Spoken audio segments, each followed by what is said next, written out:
Biden says he was wrong in comments about segregationists.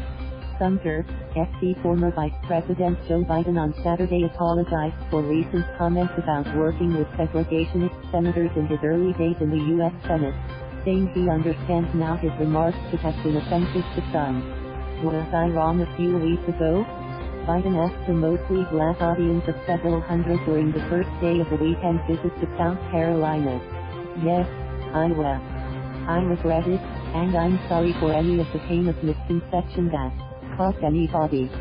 Biden's comments came as he and rival presidential candidate Kamala Harris were set to circle each other while campaigning Sunday in South Carolina, the first southern state to vote in next year's primary and a crucial proving ground for candidates seeking support of black Democrats.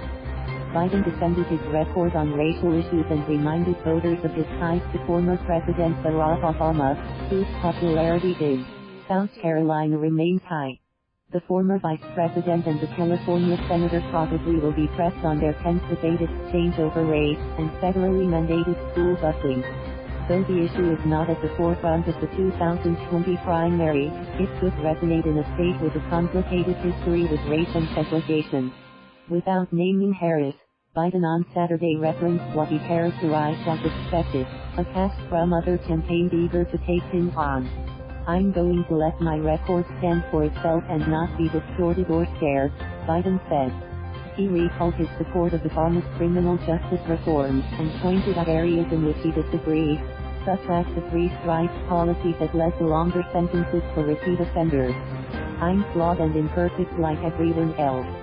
I've made the best decisions that I could at the moment they had to be made, Biden said. If the choice is between doing nothing and acting, I've chosen to act. Several Harris supporters in the state said her pointed and personal critique of Biden, who opposed busing mandates in the 70s, struck a chord in South Carolina.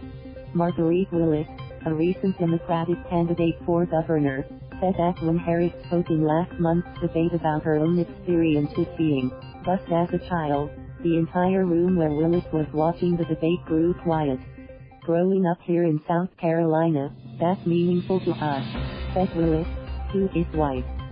Schools were segregated when she was a child, and she recalled not meeting a black girl her age until leaving the state for college. So when she talked about being bused, it was powerful for me, and I'm sure it's powerful for a lot of people here who have experiences of their own. On the subject of busing, Biden told voters, I don't believe a child should have to get on a bus to attend a good school. There should be first-rate schools of quality in every neighborhood of this nation, especially in 2019 America. Biden began a scheduled 3-stop swing in South Carolina on Saturday, his third campaign visit to the state, with stops in Sumter, Orangeburg and Charleston. Harris, who planned appearances Sunday in Florence, Hartsville and Myrtle Beach during her 9th trip to the state, has spent more time in South Carolina than any other state in the early primary landscape. The campaign dynamics have shifted and become more personal since the last time Biden and Harris were in South Carolina. In the debate, Harris was unrelenting in her criticism of Biden, both his views on busing and his comments about working with segregationist senators. Biden told CNN in an interview that aired Friday that he wasn't prepared for the person coming at me the way she came at me, noting that Harris knows him and his son, Beau, who died of brain cancer in 2015. Thank you for watching. Please subscribe.